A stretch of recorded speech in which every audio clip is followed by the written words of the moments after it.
दिले मुर्दा दिल नहीं, इसे जिंदा कर दोबारा, कि यही है उम्मतों के मर्ज कुहन का चारा। कि ये याद रख लें कि कुरान मजीद की और मेडिकल की जिंदगियों में फर्क है। मेडिकल कहती है कि जब इस बुत के अंदर एक ये धड़कन चल रही है तो ये जिंदा है, जैसे ही धड़कन रुकी ये मर गया। कुरान का तस्वुर हयात और तस्वुर मौत कुछ और है। कुरान चलते फिरतों को भी कहता था कि ये तो लाशें हैं, ये तो चलते फिरते लाशें हैं जो अपने कंधों पे अपनी लाशों का बोझ उठाए फिर रहे हैं। तो कुरान मजीद ने अबू लहब अबू जहल को भी मुर्दा कहा, सुम्मुन बुकमुन उम्युन फहुम ला यरजिऊन। कुरान मजीद ने कहा ये तो मुर्दा है। और वो जो मनु मिट्टी तले दब जाते हैं ना अल्लाह की राह में शहीद, कहा ये जिंदा है, इन्हें मुर्दा भी ना कहो। तो कुरान का तस्वुर हयात किस चीज के साथ है? ये जिंदगी दिल के साथ है। इसीलिए हजरत इकबाल कहते हैं कि दिल को जिंदा करो, क्योंकि कौमों को जो मर्ज लगता है ना, कौमों को, उम्मतों को जो मर्ज लगता है वो दिल का मर्ज लगता है। दिल मर जाए तो 200-200 साल गुलामी की नींद में सो जाएंगे, और दिल जिंदा करने वाले लोग आ जाएं तो किसी बाबा जिना के पीछे लग पर भी आजादी नसीब हो जाती है, दिल जिंदा हो जाता है। तो दिलों की जिंदगी है और यही कौमों को बेदार करती है। इसीलिए हजरत इकबाल कहते हैं कि दिले मुर्दा दिल नहीं, इसे जिंदा कर दोबारा। दिल को जिंदा करने का बेहतरीन तरीका जो मैं आपको बताऊं, जो किसी क्या कहते हैं कि मैं अपने टाइम स्पैन में भी अपने लिए उसको गुजरा हूं, और मैंने खुद अपने दिल को जिंदा रखने के लिए जो तरीका अपनाया था वो मसाकीन को खाना खिलाना। अगर नौजवान कोई अपने दिलों को जिंदा रखना चाहता है तो उसको ये तजर्बा कर लो।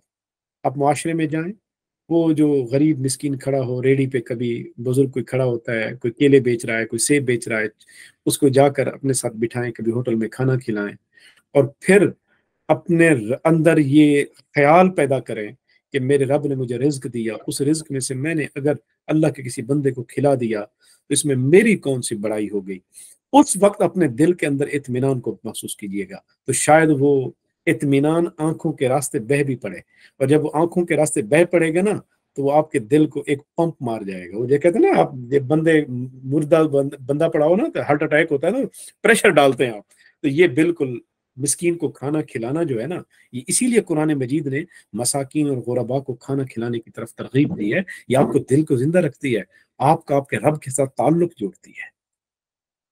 एक और सवाल है, ये हमारे पार्टिसिपेंट हैं SH, उनका नाम लिखा हुआ है, क्योंकि उन्होंने उर्दू में सवाल लिखा है, वो फॉन्ट मेरे पास जो पढ़ना काफ़ी मुश्किल हो रहा है। सवाल का पहला हिस्सा है कि मुहासबा नफ्स अहयाए कल्ब का सबब बन सकता है कि नहीं? इहयाए कल्ब का सबब बन सकता है या नहीं? और जो अगला हिस्सा है वो मैं पढ़ नहीं पा रहा हूँ क्योंकि फॉन्ट जो है वो बहुत छोटा है। अगर आप अनम्यूट करके डायरेक्ट कर सकें तो बेहतर। कि हर नफ्स को देखना चाहिए कि वो उस अपने लिए आगे क्या भेज रहा है, क्या भेजा है उसने। बिल्कुल आपकी बात बिल्कुल बजा है। एहतसाब नफ्स भी इहयाए कल्ब का एक जरिया है।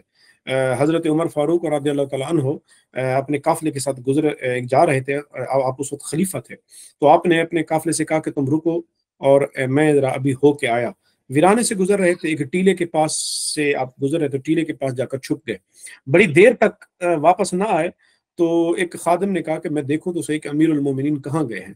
तो वो जब टीले के पीछे जाकर देखा तो हजरत उमर बैठे हुए थे, और आपके हाथ में आपका अपना गिरेबान था, यूं पकड़ा हुआ था अपने गिरेबान को, और हजरत उमर ये कह रहे थे खुद से कि उमर याद कर कि तू वही उसी खत्ताब का बेटा है कि जब तू ऊंट चराने जाया करता था और तुझसे ऊंट भाग जाया करते थे, और तेरा बाप खत्ताब जब आता था तुझे जूतों से पिटाई करता था और कहता था कि उमर तुम्हें तो ऊंट चराने भी नहीं आते।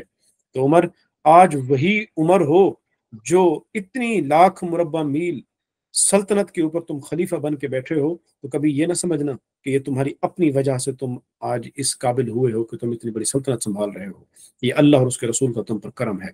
तो वो अपना एहतसाब नफ्स यूं अंदाज में किया करते थे। तो इसमें कोई शक नहीं, इंसान अपने ज़ात के अंदर जब गौर करता है और खुद का मुहासबा करता है, खुद का मुहासबा याद रखें, खुद का मुहासबा करता ही वो है जिसके अपने दिल जिंदा हो।